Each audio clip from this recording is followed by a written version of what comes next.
O peletkách, které používáme na topení, jsme už v receptáři mnohokrát hovořili.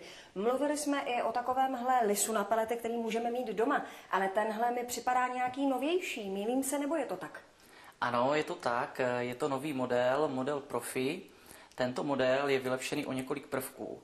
Tak je to například motor, který je daleko silnější, než byly ty původní. Dále je to elektroinstalace, která je kvalitnější. A především je to nová matrice a nové válce, které jsou vyrobeny z kvalitnějšího materiálu. Válce jsou osazeny speciálními ložisky. Matrice má tu výhodu, že už se nemusí složitě a dlouho zajíždět tak, jako ty původní. V překladu to znamená to, že si ten stroj přivezu domů, zapnu si ho do elektroinstalace a prakticky okamžitě můžu vyrábět pelety. Co všechno na něm můžu peletovat? Tak tady na tomto stroji můžete peletovat nejenom peletky, které vlastně vyrábíte z dřevní hmoty, to znamená piliny, hobliny a tak dále, ale také agromateriál. To znamená seno, sláma, různé obilniny, pšenici, slunečnici, makovina, dále všechno vlastně, co máte kolem zahrádky nebo na poli, to můžete dokonce peletovat i trus nebo například papír. Kolik peletek mi ten stroj vyrobí? Konkrétně tady tento model vám vyrobí 200 až 300 kg peletek za hodinu. 200 kg peletek za hodinu se uvádí při zpracování pilin, po případě rozdrcených hoblin. Těch 300 kg za hodinu se uvádí, pokud zpracováváte agromateriál, to znamená, jak už jsem zmiňoval, seno, sláma a tak dále. Budu potom potřebovat nějaký speciální kotel na spalování těch pelet? Vyrobenýma peletkama můžete topit i v obyčejných kotlích. My teď už stojíme u kotle, který je přímo určený na pelety, ale můžete mi ho nějak blíž popsat? Ano, takže je to automatický kotel na pelety, který se skládá ze zásobníku, šnekového podavače, hořáku, mini počítače a dále tu máme vývod na horkovzduch, který se dá předělat i na teplovodní systém, dále komínová roura. No a spaluje jenom dřevěné pelety nebo právě i ty, co jsou z různých materiálů? Výhodou tohoto kotle, nebo spíše toho hořáku, je to, že dokáže spálit i agropeletky. To znamená peletky vyrobené ze sena a ze slámy.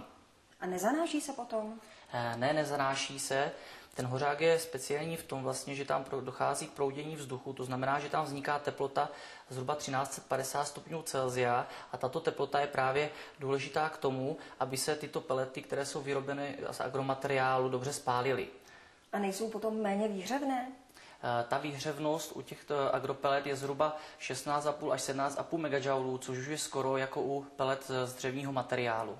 Kolik se mi jich sem vejde?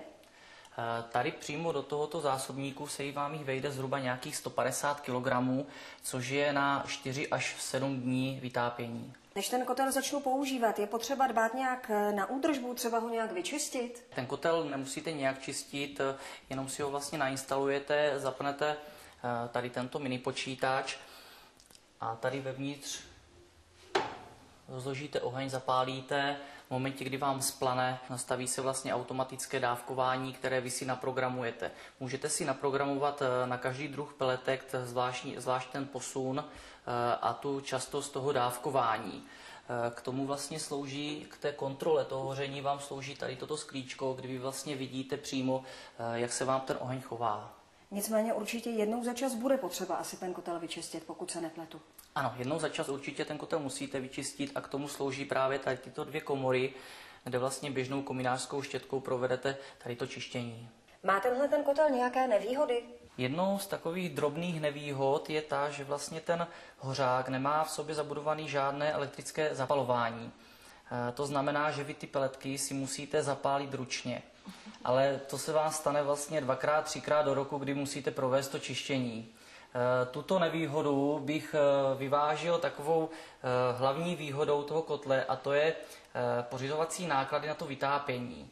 V překladu to znamená to, že vy když si spočítáte, že protopíte běžný rodinný domek 8 až 10 tun za tu topnou sezónu a jste schopna si tunu peletek vyrobit za nějakých 250 korun, to znamená, že ta topná sezóna vás přijde na pouhých 2500 korun.